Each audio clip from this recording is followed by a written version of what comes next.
In solo queue these days, it seems like an FF at 15 is called before minions even spawn pretty often. The pro scene though is a different story. No matter how impossible a game looks, there's always a reason you play it out and never surrender.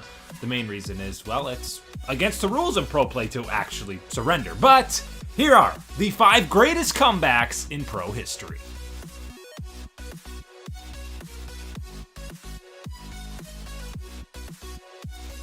You know, it's not just Worlds and MSI where TSM has put up international disappointment. Everything was going according to plan against Korean challenger squad ESC Ever in the group stage at IEM Katowice. Doublelift even locked up a pentakill on Ezreal.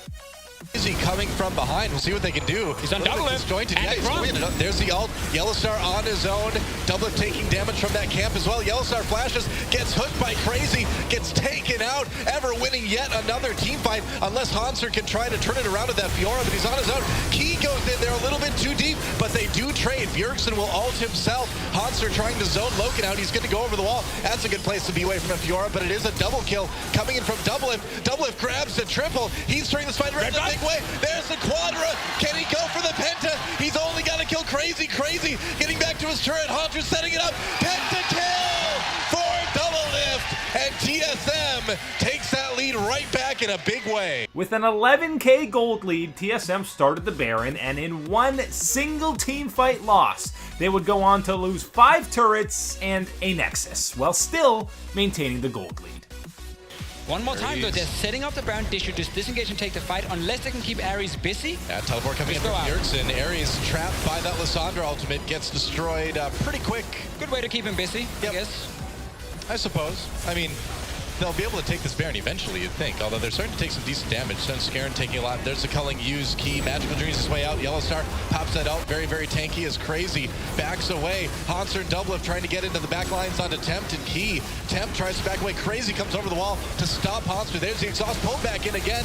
Still healed, still healthy enough. Loken in the back lines trying to be a hero though. Doublelift gets Loken gets the kill onto Doublelift. Bjergsen lobs out too. There's the kill for Tempt. There's a double kill for Tempt. And incredibly, TSM gets aced. Are you kidding me?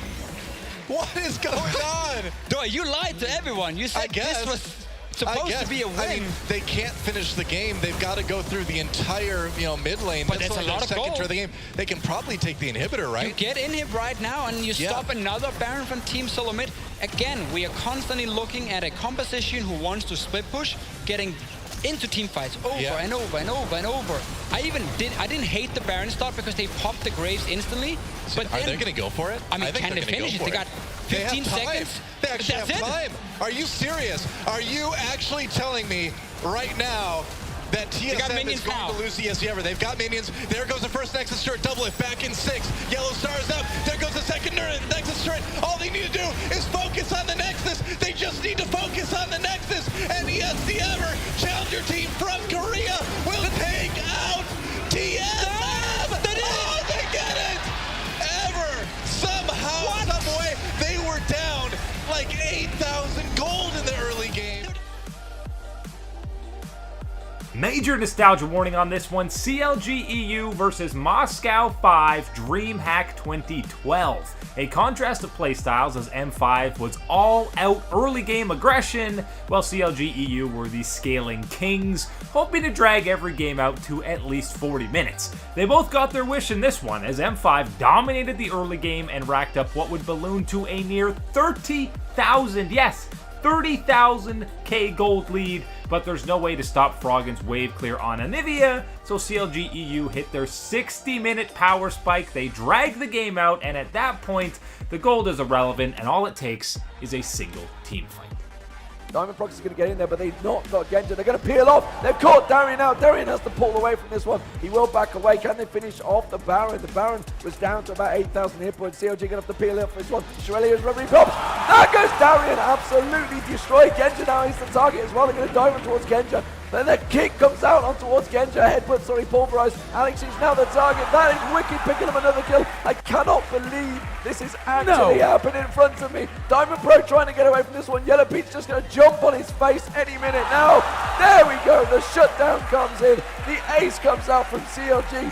This is insane. 60 seconds spawn time. CLG gonna push this one through. In fact, they don't even care that those inhibitor turrets are focusing in them. The Nexus turret has already gone down. The second Nexus turret has come down, and CLG pull off the biggest comeback that we've ever seen in League of Legends at this level. Amazing. Absolutely insane. I cannot believe that just happened.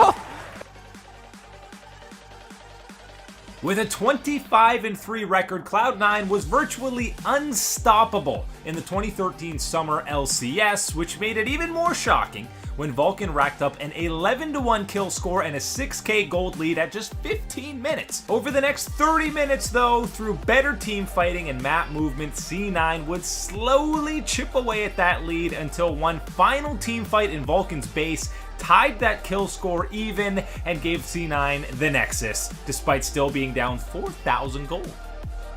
He's cornered in the base. Oh, he threw the card instead of waiting on it. Gonna go ahead and sit on this one, but his team is that Baron buff.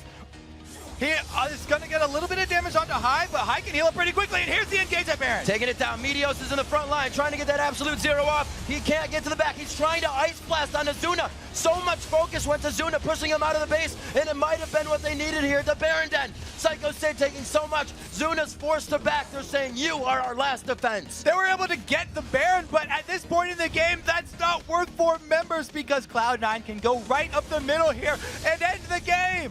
This is what they wanted at this point in the game, Kobe. We talked about a lot of what happened not meaning anything. Any fight at 60-second game timers is a one and done if you make it happen right. It looks like Cloud9 are just going to go for that win right here. Nexus turret won't stand a chance. The lockdown towards Zuna. He has red buff, but there's no kiting to be done. The fight is in his face. He goes down. Cloud9 comes back from what looked like an impossible win and keep themselves on top at number 1. Congratulations. Look at them. What? They can't even believe it. That was the most amazing comeback that we have seen in the summer split. There's just something extra in the air with SKT at the World Championship that strikes fear in their opponents, especially if their name is EDG after 2017. You know the story, a 9-0 start, inhib at 24 minutes and a 10k gold lead, and then the Wombo combo. They're saving the Drake for now. They got two already. Bang is hiding. He's coming. Bang looking to come in. Here comes your initiation. They're right through. Oh my God. Baker Shockwave will find them all. And SKT, with a hell of a response, will take down 4. They did it! They fought back from a 9,000 gold deficit and won a team fight against all expectations. After that play, it took SKT just 14 minutes to not only get back into the game, but swing a 10k gold deficit into a 5k lead, and oh yeah, they won the game. Scout getting himself away from Faker. Culling comes down. Equalizer also going to be used. Redemption now to continue the 5 minutes. Clearlove, who drops first. SKT continue the charge. Clearlove taken down means there is no front line for EDG. SKT continues the push. The Featherstorm comes out but won't be finding anything. And SKT will look to end the game here. Scout barely getting himself away. Now going to be jumping around. Now going to be brought down. Faker grabs the kill in the mouth. Bang with the killing spree on the Scout. Watch High Boy. And no matter how bad things looked, SKT still looks to finish here. Boy alive. You've got to be mindful of the Zaya. Mako there to give him the Ardent Sensor, look to keep him alive. Boy knocked up, now gonna be juggled, now taken down. SKT, legends for a reason, find their win.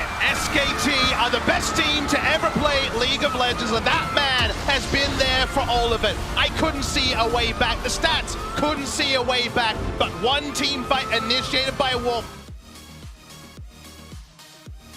Take note, ladies and gentlemen, this might be the only time NA is at the top of one of these lists for for a positive reason.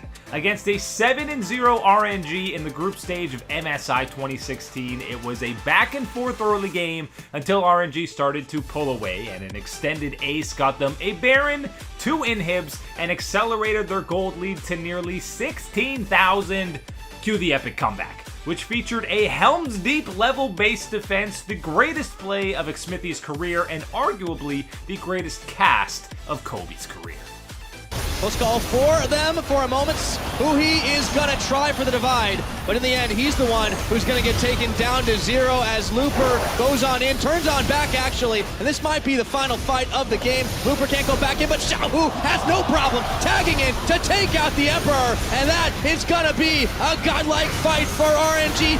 Who's can hold on. Who's going take it away. Looper gets his GA popped. That is a 1-for-1 so far. Looper will be back, but he gets knocked and popped and taken out. Shots barely by Stixxay. They find MLXG, and that is the miracle play that keeps CLG alive. You can test this dragon, they absolutely have to, but it is going so low already. They have to go hard. CLG just have to force. They have no... Get the bind on Mata, can they do it? Lambs just fight Baron, a dragon ain't dying, I should say. Stixxay does get Mata. The dragon goes down, it's secured by Xmithie. That is the first one for them. Can they do it?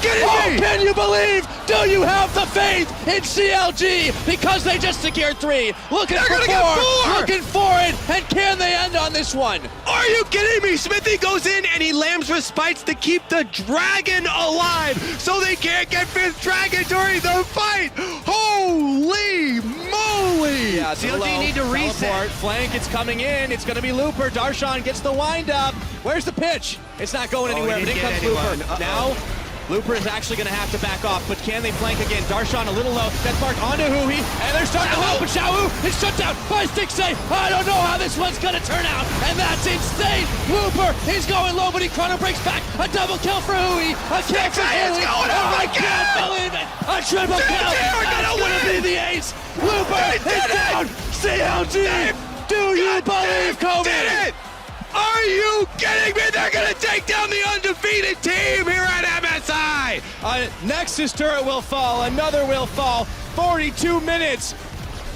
And I never doubted them. I never doubted them. CLG, Counter Logic Gaming with the most unlikely victory.